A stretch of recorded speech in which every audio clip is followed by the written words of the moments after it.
Արցախի ազգային ժողովի նախկին նախագահ Դավիթ Իշխանյանն է հարցաքննվում Բաքվի զինվորական դատարանում, պատասխանում է գլխավոր դատախազի ավագ օգնական Վուսալ Ալիևի հարցերին։ Ադրբեջանական պետական Ազերթաջ գործակալության տեսանյութում Իշխանյանի ձայնը չի լսվում, հնչում է միայն Իշխանյանի խոսքի ադրբեջաներեն թարգմանությունը։ Taborumun döyüş əməliyyatları olub. Արցախյան առաջին ազատամարտին մասնակցել է որպես դաշնակցություն կուսակցության անդամ, ըստ Ազերթաչի հայտարարել է Իշխանյանը, նաև Սերժ Սարգսյանի ու Սամվել Բաբայանի անունները տվել, ներկայացրել որպես ինքնապաշտպանության կոմիտեի առաջնորդներ։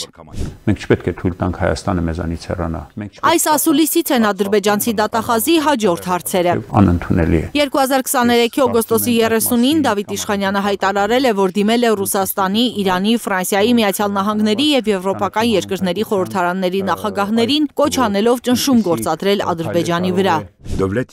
Ինչ բովանդակություն ունեին այդ նամակները, հարցնում է դատախազը։ Խոջևենդdə 8 tabor vardı. Այո, ես նման նամակներ ուղարկել եմ, բայց տեղյակ չեմ այդ նամակները հասել են իրենց նպատակակետին։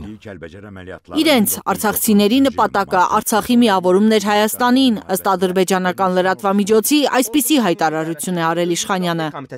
Արցախի ազգային ժողովի նախագահը խոսել է նաև Արցախի պետնախարար Ռուբեն Վարդանյանի մասին, ասել, որ նրան ճանաչում է 2010-11 թվականներից։ Քանի որ այս բոլոր անձանց վերագրում են ապօրինի զինված խմբավորումներ ձևավորել, անդամակցել, ղեկավարել, ֆինանսավորել,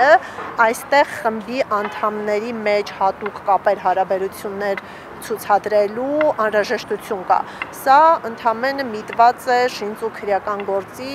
փոքր դրվագներ հիմնավորելու։ Ապրիլի 8-ին նորից դատարան կգնա Ռուբեն Վարդանյանը։ Արցախի պետնախարարը շարունակում է ցուցմունք չտալ։ Այս ընթացքում հարցազրույցներ է տալիս նրա միջազգային փաստաբան Ջարեդ Գենսերը։ CNA պարբերականի Վաշինգտոնի թղթակցի հետ զրույցում իրավաբանը հայտարարել է Հայաստանի ու Ադրբեջանի միջև խաղաղության համաձայնագրի նախապայման պետք է լինի հայ ռազմագերիների վերադարձը։ Միջազգային փաստաբանի կոչն էլ եւ մոտեցումն էլ այն էր, որ խաղաղության պայմանագրի երկարաժամկետ, պրոցեսի կարևորությունը պայմանավորված է հենց գերիների վերադարձի խնդրով, առանց այս նախապայմանի ապահովման հնարավոր չէ հասնել կայուն եւ երկարաժամկետ խաղաղության։ Սա շատ կարևոր թեզ է, մենք դրա մասին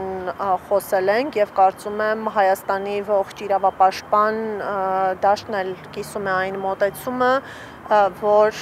գերիների ազատ արձակումը որպես մարդասիրական հարցի լուծում պետք է ոչ թե արդյունք լինի խաղաղության համաձայնագրի ստորագրման, այլ դա վստահության վերականգնման պարտադիր անհրաժեշտ միջոցառում պետք է լինի։ Միեդում հայ գերիների շահերի ներկայացուցիչը ուշադրություն է հրավիրում հատկապես Գենսերի հայտարարության հիմնական հասցեատիրոջը։ Ռուբեն Վարդանյանի միջազգային փաստաբանը Թրամփի վարչակազմից պահանջել է Բաքվում պահվող հայ քրիստոնյաների ազատ արձակումը դարձնել նախապայման խաղաղության համաձայնագրի ստորագրման համար, որին այդքան աջակցել է Արևմուտքը։ Նմանատիպ պահանջ կարող է ձևավորել հասարակությունը, հեղինակություն ունեցող այլ անձինք եւ դրա հասցեատեր ոչ միայն բանակցողներն են, այլ նաև այդ գործընթացին սատարող արտաքին ուժերը եւ ես նշեմ, որ պատահական չէր, որ միջազգային փաստաբանի հասցեատեր էր նաև ԱՄՆ վարչակազմը, քանի որ նրանք իրենց աջակցությունն են հայտնում խաղաղության գործընթացին։